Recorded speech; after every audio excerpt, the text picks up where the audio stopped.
नमस्कार, मैं हूं फिजा काजमी और आप देख रहे हैं वीके न्यूज। अगर आप एक लड़की हैं और अगर आपकी शादी हो चुकी है या फिर आप एक मर्द हैं और आपको पिता बनने का सुख मिल चुका है और अगर आप अपने परिवार से दूर नौकरी की वजह से एकल परिवार में रहते हैं तो इस बात से गुजरे जरूर होंगे कि संतान के लिए या तो पत्नी या फिर पति को अपनी नौकरी के साथ समझौता करना ही पड़ता है। हालांकि ऐसी कई मल्टीनेशनल कंपनियां हैं जहां क्रैच की फैसिलिटी है। क्रैच यानी कि ऑफिस स्पेस में वो जगह जहां नौकरी पेशा लोग नवजात बच्चे को लेकर आ सकते हैं, जहां उनकी देखभाल की पूरी व्यवस्था होती है। लेकिन क्या संसद, विधानसभा या फिर राजनीतिक दलों के दफ्तर में भी ये सुविधाएं होनी चाहिए?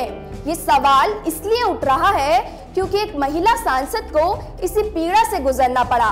दरअसल सांसद जब अपने नवजात बच्चे को लेकर संसद में पहुंची तो स्पीकर ने उन्हें बच्चे के साथ होने की वजह से संसद छोड़ने का आदेश दे दिया। मामला भारत का नहीं है। हैरान कर देने वाला ये वाकया डेनमार्क की संसद में घटित हुआ, उस डेनमार्क की संसद में जो विकसित देश है। दरअसल सांसद मेते एब्रिलगार्ड अपनी 5 महीने की बेटी को लेकर संसद भवन के अंदर अपने चैम्बर में आई थी। इस पर स्पीकर प्रिया जैसगार्ड नाराज हो गई और उन्होंने मेते को संसद से बाहर आने का आदेश सुना दिया। अब स्पीकर इस आदेश की देश भर में आलोचना शुरू हो गई है।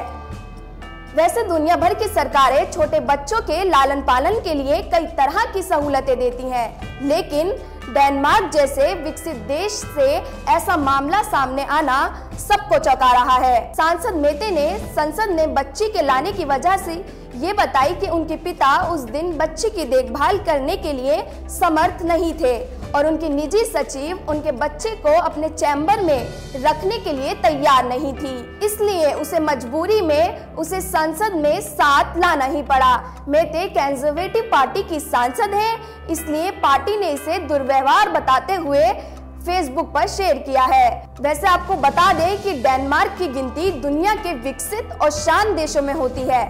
यहाँ लोगों के लिए कई तरह की सुख सुविधाएं हैं। बच्चे के जन्म के समय माता पिता को 32 हफ्ते की छुट्टी भी मिलती है, जो वे आपस में सुविधा के हिसाब से बांट सकते हैं। हम आपको बता दें कि बच्चों के संसद या अंतर्राष्ट्रीय मंच पर ले जाने का ये पहला मामला नहीं है। पिछले साल न्यूजीलैंड की प्रधानमंत्री जेसिंडा अर्डन भी संयुक्त राष्ट्र महासभा में अपने बच्चे को साथ लेकर आई थी। इसके अलावा कनाडा की मंत्री करीना गॉल का संसद में बच्चे को दूध पिलाने का एक वीडियो खूब वायरल हुआ था। लेकिन डेनमार्क की संसद में जो हुआ उसने महिलाओं की कार्यस्थल पर आजादी को लेकर फिर बहस को जन्म दे दिया है। आपको क्या लगता है, क्या महिलाओं के लिए कार्यस्थल पर बच्चों को ले जाने की सुविधा होनी चाहिए?